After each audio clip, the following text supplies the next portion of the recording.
Labrīt visiem! Šodien ir sestdiena, 17. janvārs 26. gada. Laiks ļoti skaists. Ārā mīnus 11 grādi. Pūš kaut kāds dienvidu vējš. Varētu būt kāda 8-10 metri sekundē.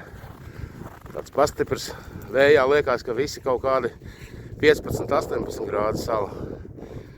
Tur tālumā pie zilām trubām 3 cilvēki kaut kā sēž uz āliņiem.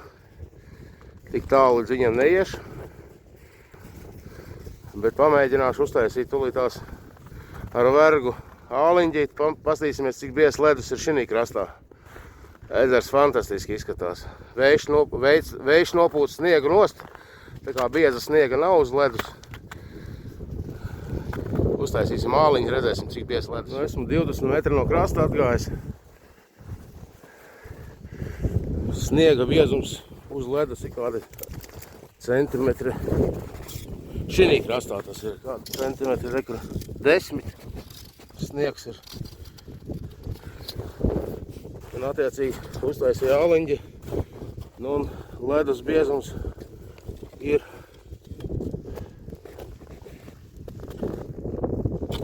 13-14 centimetri. Pusis un atkal pa virsu sasals. Bet nu izskatās izturīgs. Nu kaut kā tā.